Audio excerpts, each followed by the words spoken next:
1월 5일 월요일. 말의 힘. 노시보 효과라는 흥미로운 현상이 있습니다. 약효가 전혀 없는 약을 주면서 두통을 유발하는 약이라고 말하자 실제로 많은 사람들이 두통을 호소했습니다. 약 때문이 아니라 부정적인 말이 먼저 마음에 그림자를 들이우고 그 그림자가 실제 고통의 형태로 나타난 것입니다. 사람의 생각과 감정이 얼마나 강력하게 삶을 움직이는지 보여주는 사례입니다. 반대로 칭찬과 인정은 마음의 온도를 바꾸는 힘이 있습니다. 부정적인 감정은 사고의 폭을 좁히지만 따뜻한 말 한마디는 닫힌 마음을 열어 새로운 가능성을 보게 합니다. 작은 격려가 한 사람의 용기를 다시 세우고 미처 보지 못했던 해답을 끌어올리는 힘이 됩니다. 인정받는 사람은 자신을 귀히 여겨주는 이에게 마음을 내어주고 맡은 자리에서 기꺼이 최선을 다하며 예상 이상의 열매를 맺습니다. 새해를 시작하는 지금 우리의 입술이 닫히기보다 따뜻하게 열리면 어떨까요? 칭찬과 인정의 말이 가정과 교회와 일터에 흐를 때 하나님은 그 말들을 통해 새로운 관계와 회복의 길을 여시고 서로를 밝히는 은혜를 주실 것입니다. 오늘의 말씀. 무릇 더러운 말은 너희 입 밖에도 내지 말고 오직 덕을 세우는데 소용되는 대로 선한 말을 하여 듣는 자들에게 은혜를 끼치게 하라. 오늘의 만나. 오늘 주변 사람에게 따뜻한 격려와 인정의 말을 건네보십시오. 그 말이 누군가의 삶의 빛이 될 것입니다.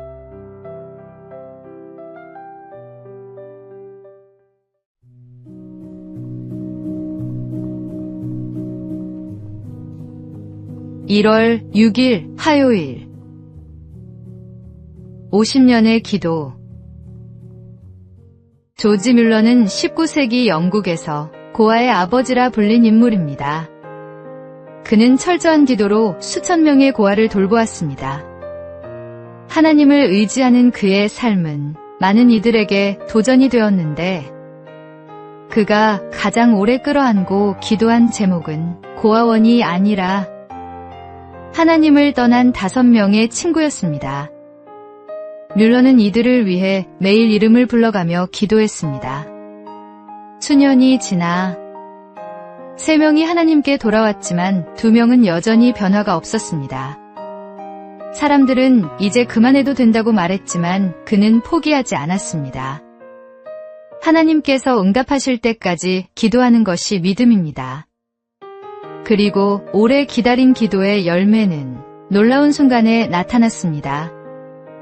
4번째 친구는 뮬러가 죽기 하루 전에 회심했고 마지막 친구는 그의 장례식에서 마음이 열려 예배 후 하나님께 돌아왔습니다.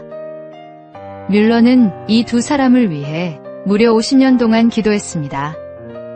그는 생전에 응답을 다 보지 못했지만 하나님은 기도를 결코 땅에 떨어뜨리지 않으셨습니다. 기도는 결과를 당장 보지 않아도 하나님께 맡기는 기다림입니다. 하나님은 우리가 포기하지 않는 한 가장 선한 때에 반드시 응답하십니다. 오늘의 말씀.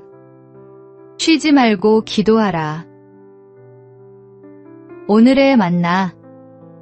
포기하지 말고 기도하십시오.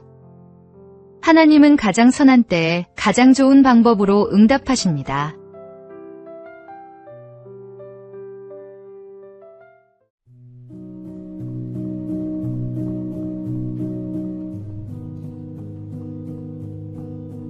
(1월 7일) 수요일.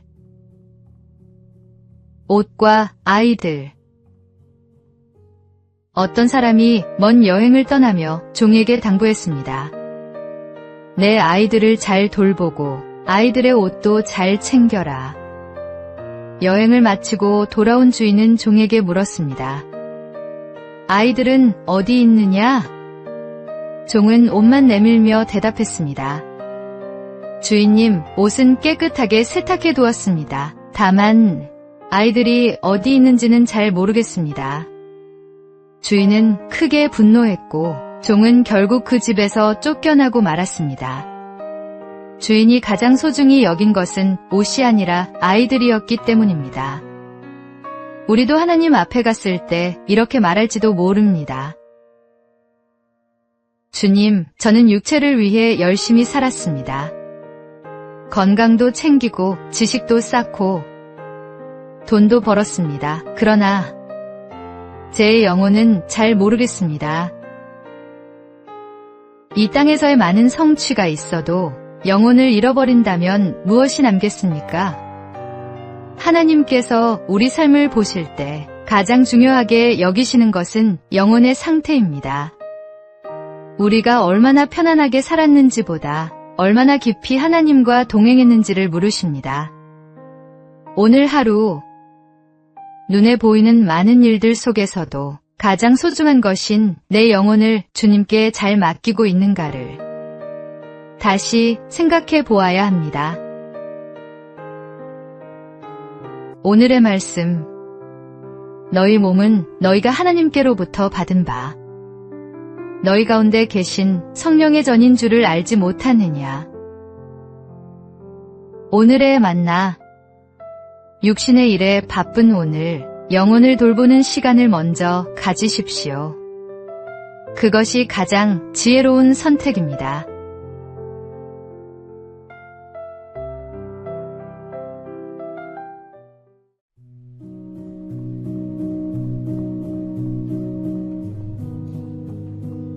(1월 8일) 목요일. 누구의 편인가? 미국 남북전쟁이 치열하게 전개되던 시기, 북군이 전세에서 밀리자 교회 지도자들이 링컨 대통령을 찾아왔습니다. 그들은 하나님이 우리 편에 서 계시기를 바랍니다라고 말했습니다. 그러자 링컨은 단호하게 대답했습니다. 나는 하나님이 우리 편이든 아니든 관계없습니다. 모두가 놀라며 의아해하자 링컨은 이렇게 덧붙였습니다. 나는 하나님이 우리 편이냐가 아니라 우리가 하나님 편이냐가 중요합니다. 우리는 종종 하나님을 우리 편으로 만들려고 합니다. 내가 원하는 방향으로 하나님께서 일하시기를 바라고 내 기도가 응답되기를 원합니다. 그러나 하나님께서는 편을 가르시는 분이 아니십니다. 중요한 것은 우리가 하나님의 뜻에 얼마나 합당한 마음과 모습으로 살아가느냐 하는 것입니다. 링컨의 지혜는 신앙의 본질을 보여줍니다. 우리의 기도가 주님, 제 편이 되어 주세요가 아니라 주님, 제가 주님 편에 설 수 있게 하소서가 되어야 합니다. 하나님의 마음을 구하고 그분의 뜻을 따라 살아갈 때 우리의 삶은 진정한 의미를 갖게 됩니다. 오늘의 말씀. 너희에게 인내가 필요함은 너희가 하나님의 뜻을 행한 후에 약속하신 것을 받기 위함이라. 오늘의 만나. 내 뜻이 아닌 하나님의 뜻을 구하며 그분 편에 서는 삶을 살아가십시오.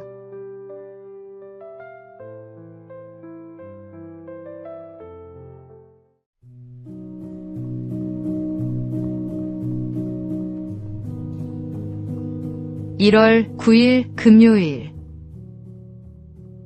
5127번째 시도. 오늘날 세계적인 혁신 기업으로 알려진 다이슨의 창업자 제임스 다이슨은 처음부터 성공한 사람이 아니었습니다. 그는 기존 청소기의 먼지 봉투 구조가 비효율적이라는 문제를 발견하고 봉투 없는 진공청소기를 만들겠다는 꿈을 꾸었습니다. 하지만 그 과정은 짧지 않았습니다. 그는 무려 5년 동안 5126개의 프로토타입을 만들며 실패를 거듭했습니다. 주변에서는 이 정도면 포기할 때가 됐다고 말했지만 그는 매번 설계를 고치고 테스트하며 개선했습니다. 그리고 마침내 5127번째 시도에서 혁신적인 청소기가 완성되었고 이후 다이슨은 세계적인 브랜드로 성장했습니다.